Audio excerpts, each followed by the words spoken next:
అందరికీ నమస్కారం. నా పేరు Archana. Welcome to mysterious stories. ఈరోజు కథ ప్రియసఖి. అను ఎక్కడ హర్ష కనబడట్లేదు. ఇద్దరు బయటికెళ్లారు. అవునా? మరి మనకు చెప్పనే లేదే. అగస్త్య నాకు చెప్పాడులే. ఓ, మామ అల్లుడు కాంటాక్ట్లోనే ఉంటారా? ఉండకూడదా? ఉండొచ్చు. సరే కానీ మనిద్దరం కూడా ఎక్కడికైనా వెళ్దామా బేబీ? లాంగ్ డ్రైవ్ రేస్ చేయక చాలా రోజులవుతుంది కదా. రేపు నెక్లెస్ రోడ్లో రేస్ ఉంది. పార్టిసిపేట్ చేద్దామా?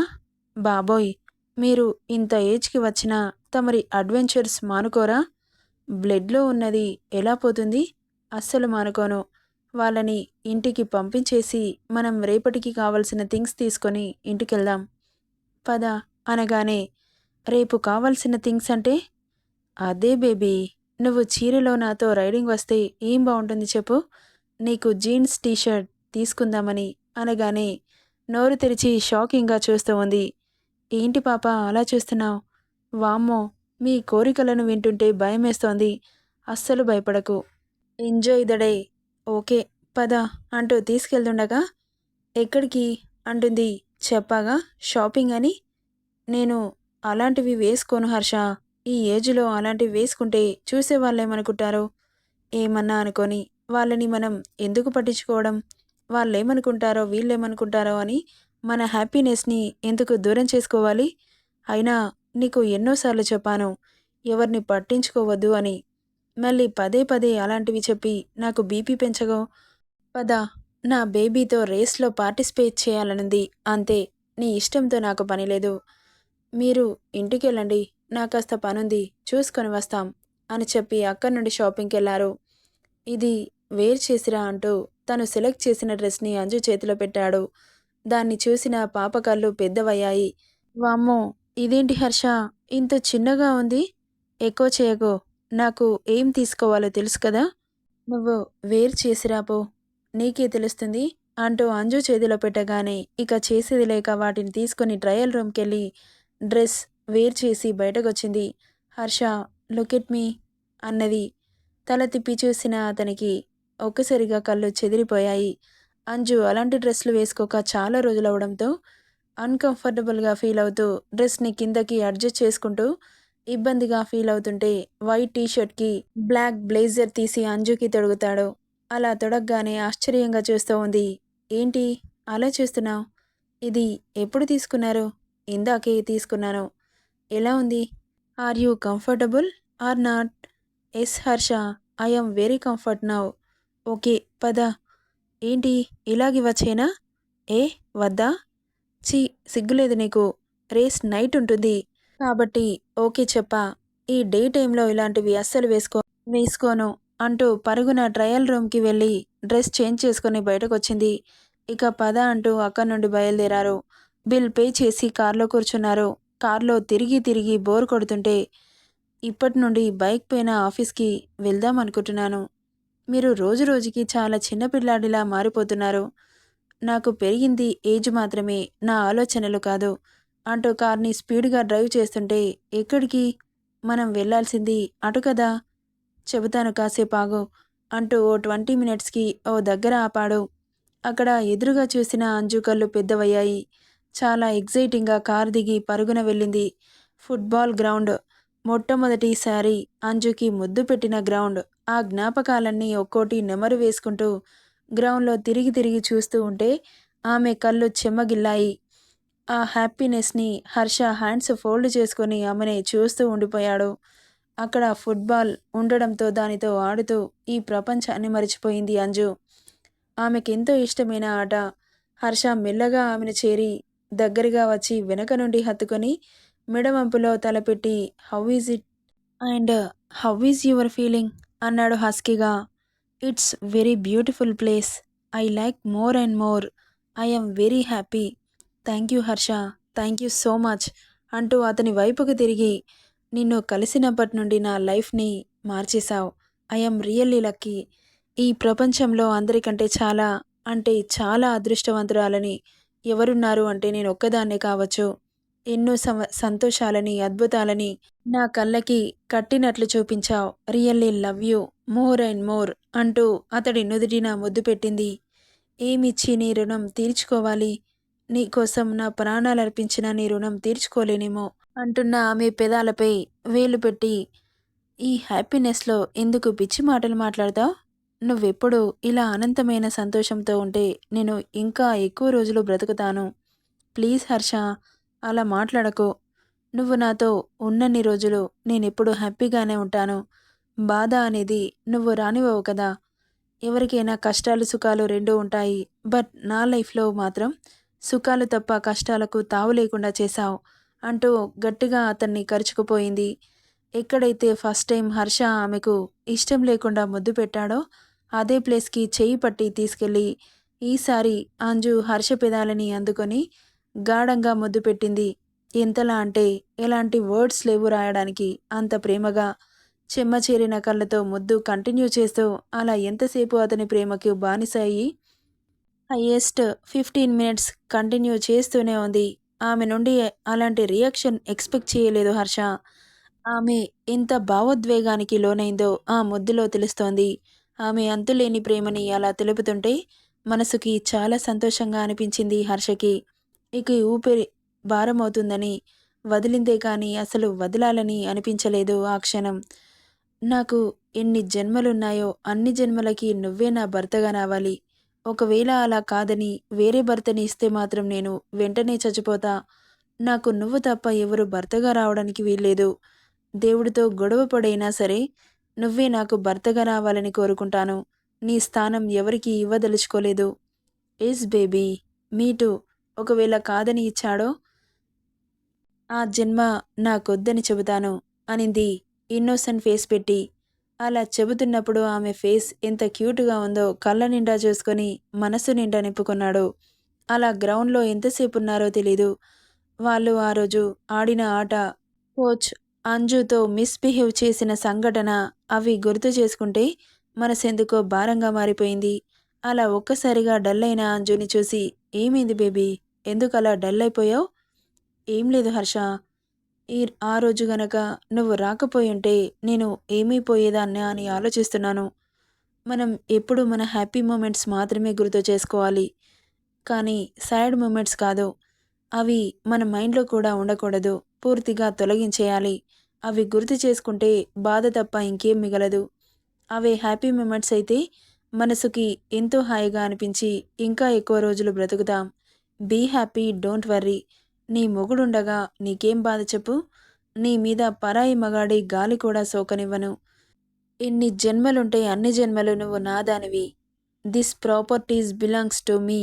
I lust you till death అంటూ ఐ వింక్ చేశాడు.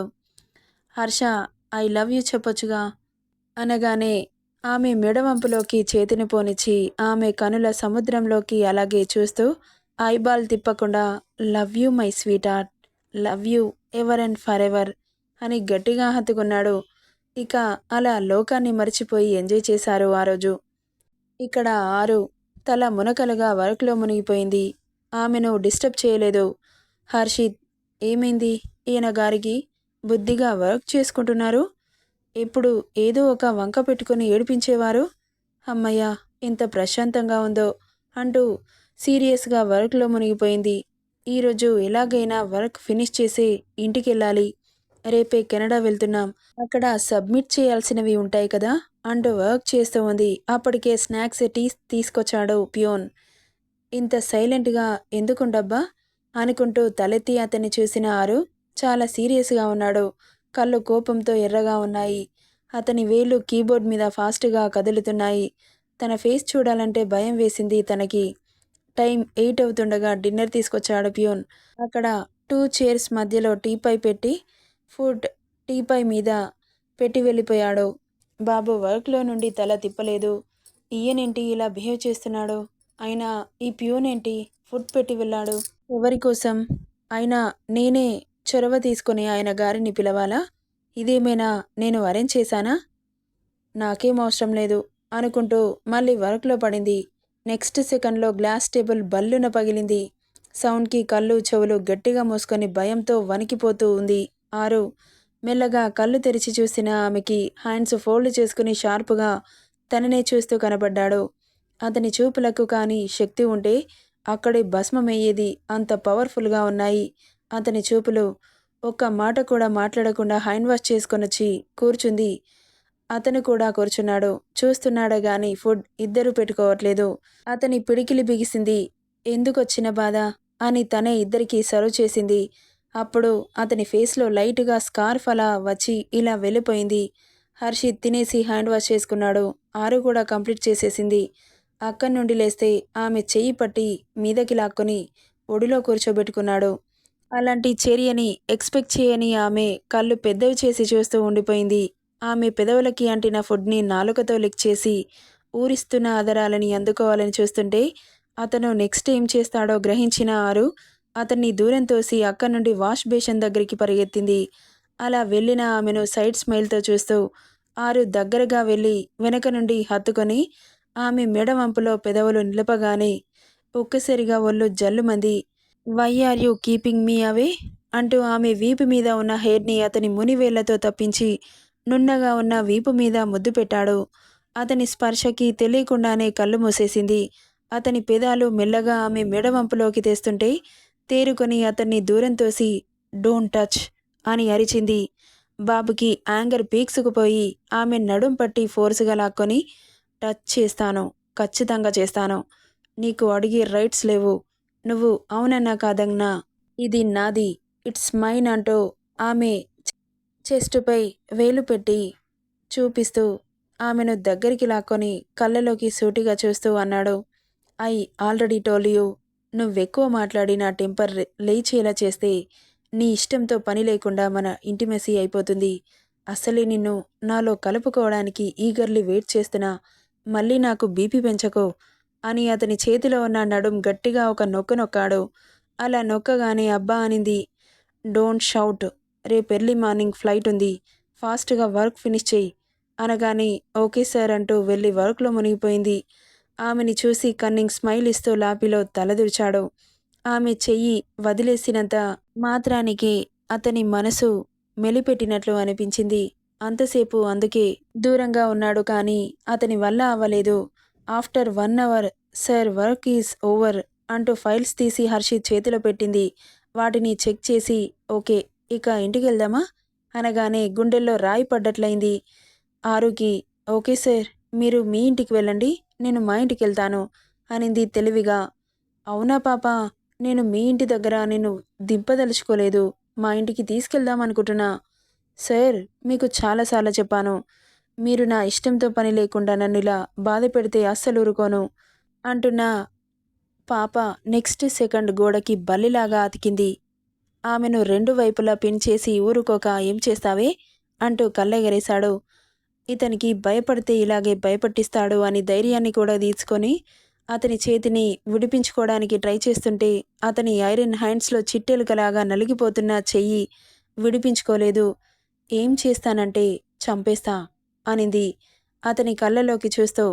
ఏది చంపవే చూస్తా, నన్ను వదలండి, నిజంగా చంపేస్తా అంటూ ఆమె బలనంతా కూడగట్టుకొని దూరం తోసి ఆమె హ్యాండ్ బ్యాగులో నుండి సేఫ్టీ కోసం పెట్టుకున్న నైఫ్ని తీసి హర్షిత్ మీదకి వెళ్తుంటే ఆమె తింగరి పనులకు చిన్నగా నవ్వుకుంటూ నైఫ్ పట్టుకున్న చేతిని గట్టిగా పట్టి నన్ను చంపే అంత మగాడు పుట్టలేదనుకున్నా, అయితే నన్ను చంపడానికి ఆడళ్ళు పుట్టారా అన్నాడు టీజింగ్ వాయిస్తో. రేయ్, నేను సీరియస్గా మాట్లాడుతున్నా, నిజంగా చంపుతా, చంపేయి అని చెబుతున్నానుగా, నువ్వు నా చేతిని వదిలిపెట్టు, అప్పుడు చంపుతా అనగానే వదిలిపెట్టాడు. చంపు అంటూ రెండు చేతులు పైకెత్తగానే అతన్ని తేరిపార చూసి నేను అంత రాక్షసిని కాదు, ఒకరి ప్రాణాలు తీసేంత. ఆల్రెడీ తీసేశావుగా, ఇంకేమున్నాయి తీయడానికి, ఓన్లీ బాడీ మాత్రమే ఉంది, సో ఎప్పుడో చచ్చిపోయింది అన్నాడు ఆమె కళ్ళలోకి సూటిగా చూస్తూ. అతడి మాటలు ఆమె మీద ప్రభావం చూపినట్లున్నాయి. కళ్ళల్లో చెమ్మ చేరింది ఆరుకి. మీరేం ఉద్దేశించి మాట్లాడుతున్నారో నాకైతే తెలియదు కానీ నాకు తెలిసి నేను చీమకు కూడా హాని చేయలేదు. చీమకి చేయలేదు, నాకు చేశావు. సార్ ప్లీజ్, నేను ఎంత అడిగినా మీరు చెప్పరు. ఇలా మాటలతో నన్ను బాధ పెట్టకండి. నన్ను ఇంటికి పంపించండి, వెళ్ళిపోతాను. వర్క్ ఫినిష్ అయింది. ఎర్లీ మార్నింగ్ మీరు ఎక్కడికి రమ్మంటే అక్కడికొస్తాను అనగానే ఆమెను పైనుండి కింది వరకు చూసి పో అన్నట్లు సైగ చేశాడు. అలా అనడమే ఆలస్యం తుర్రున పారిపోయింది పాప.